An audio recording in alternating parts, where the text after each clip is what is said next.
Bonjour à tous, on va continuer le marathon. C'est l'épisode 3 donc de Spider-Man, Your Friendly Neighborhood. J'espère que je le dis bien. Bon, ça mérite quand même un abonnement, je le dis pas assez. Mettez un like, abonnez-vous, commentez aussi cette vidéo. Ça me permet aussi de continuer la vidéo, de continuer les vidéos. Donc, un petit pouce, un petit like, un petit commentaire, un petit abonnement, ça fait un tout petit peu plaisir. Donc, et en plus, c'est gratuit, donc pourquoi pas. Donc maintenant, nous allons parler de l'épisode 3 de Spider-Man Your Friendly Neighborhood. C'est parti.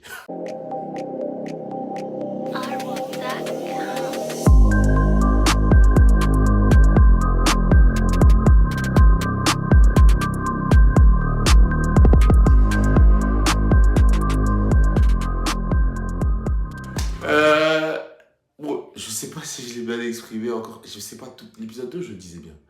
Là, je le dis mal. Parenthèse, parenthèse. Neighborhood.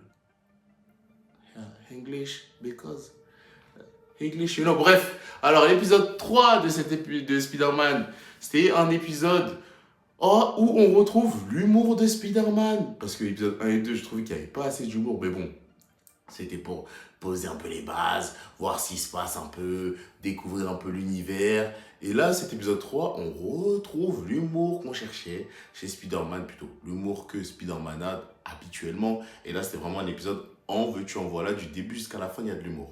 Donc, l'épisode s'était terminé comment, l'épisode 2? Norman découvrait que, voilà, il avait découvert que Spider-Man était, Peter Parker était le Spider-Man, et là, l'épisode continue avec ça. Norman Osborn dit à Spider-Man, on va en parler maintenant.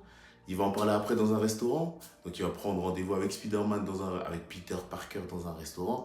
Et dans le restaurant, Norman va expliquer le pourquoi du comment.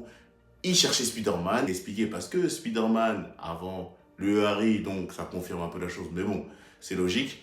Le Harry qu'on avait vu dans l'épisode 1, c'est vraiment le fils de Norman Osborn. Et Norman Osborn a dit, je vais tout faire pour trouver la personne qui est Spider-Man, pour qu'elle m'aide et pour qu'on collabore ensemble. Et en plus, il avait déjà tout préparé pour trouver ce Spider-Man, mais il savait déjà que c'était Peter Parker. Juste là, il fait genre, mais c'est un méchant à coup sûr. Là, ils le font passer pour un gentil.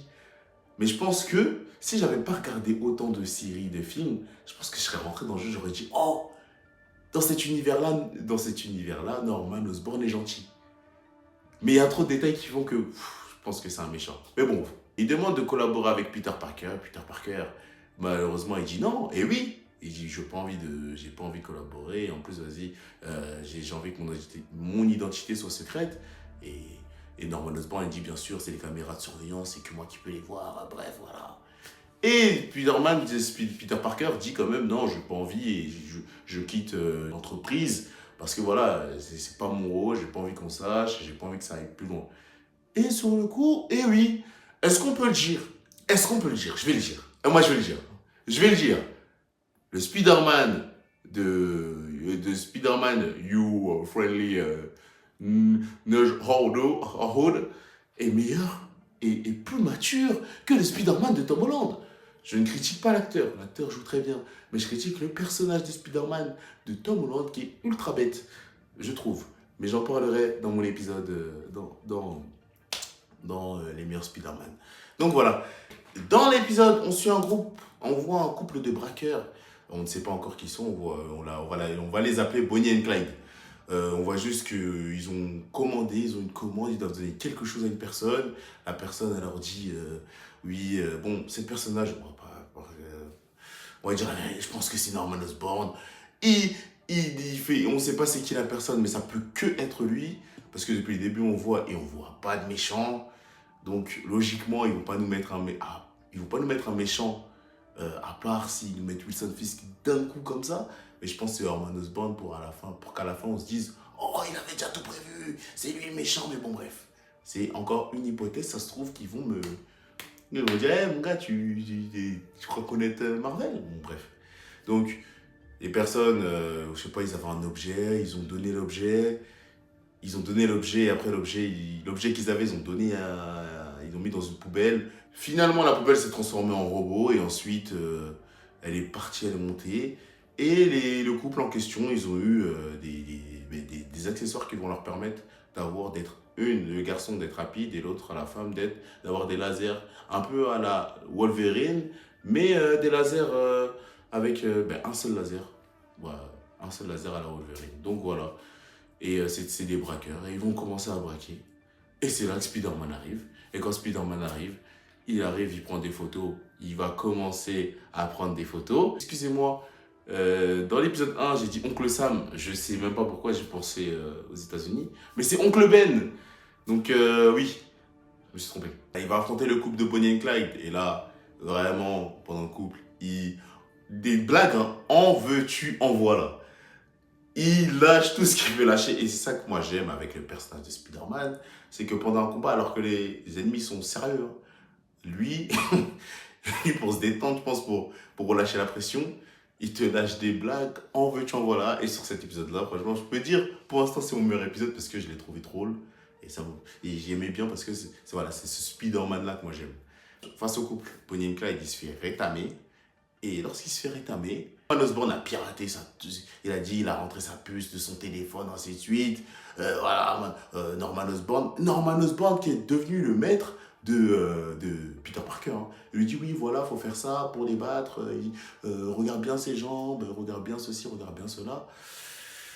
Je me suis dit, ouh, Norman Osborn qui se transforme en Iron Man, oh là là. L'élève de, ouh là là, c'est une première, en tout cas. J'avais pas vu ça avant. Mais c'est très bien parce que c'est original, on va dire. Hein.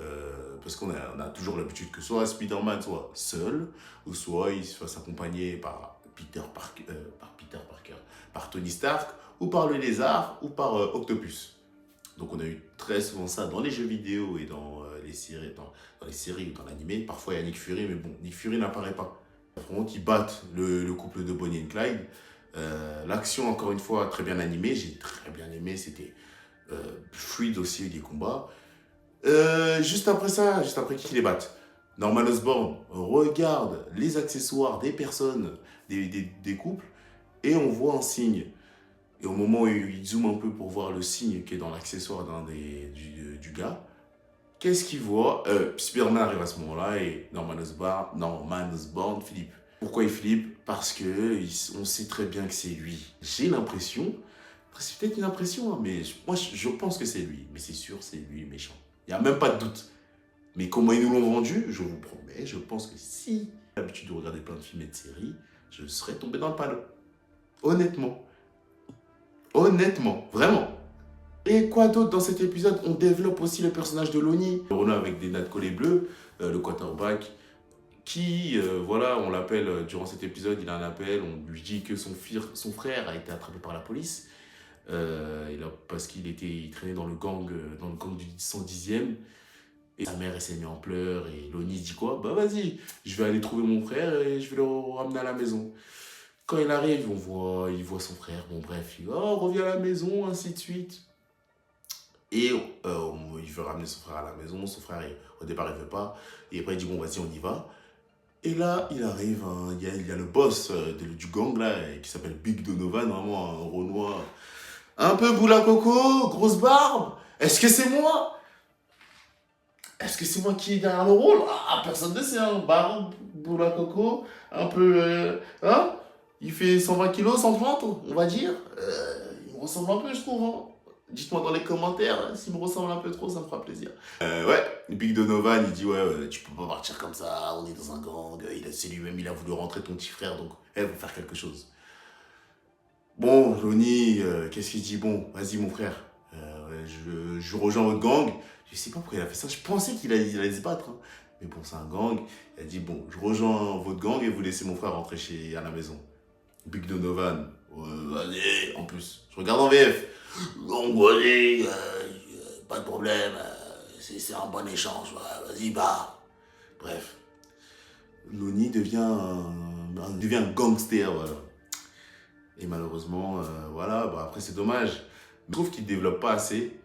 Côté Lonnie, parce que dans l'épisode 1, on nous montre que Lonnie, bon, c'est montré que Lonnie, il est pauvre, il n'a pas assez d'argent, ses parents sont, voilà, il souffre un peu de son côté, il veut changer, il veut devenir quarterback.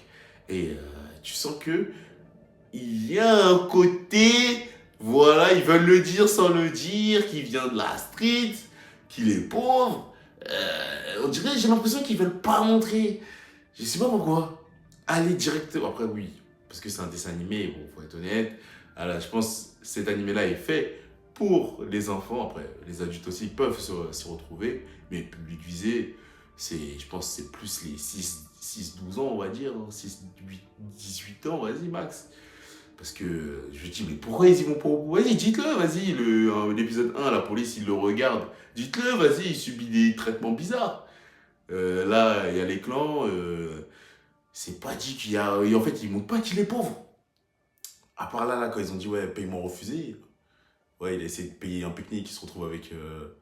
Il se retrouve avec une pomme. Bon, mon gars, je t'aime bien, mais. Mais bref. Développer cette partie-là, j'espère qu'ils ils vont le développer. Et on ne sait pas où ça va nous emmener. Mais c'est bien au moins, ils développent le personnage, on en apprend un peu plus sur Loni. En plus, je dis son prénom, donc ça mérite des likes, un commentaire. Dites Loni dans les commentaires si vous avez vu, si vous êtes là jusqu'à la fin. Donc voilà, c'est tout ce que j'ai à dire dans cet épisode. Hein. Après, bon, si j'ai toujours dit la même chose, hein, c'est normal, le méchant, il mijote quelque chose, mais bon, c'est pas. Parce que quand il parle de Spider-Man, on dirait c'est. Voilà. Mais bref. Donc j'ai terminé avec cet épisode 3. On se voit pour l'épisode 4. Merci à vous d'avoir regardé. N'hésitez pas à vous abonner, à liker et à commenter. Je l'ai dit plusieurs fois, donc quand même. Quand même. Quand même. Bref, à la prochaine.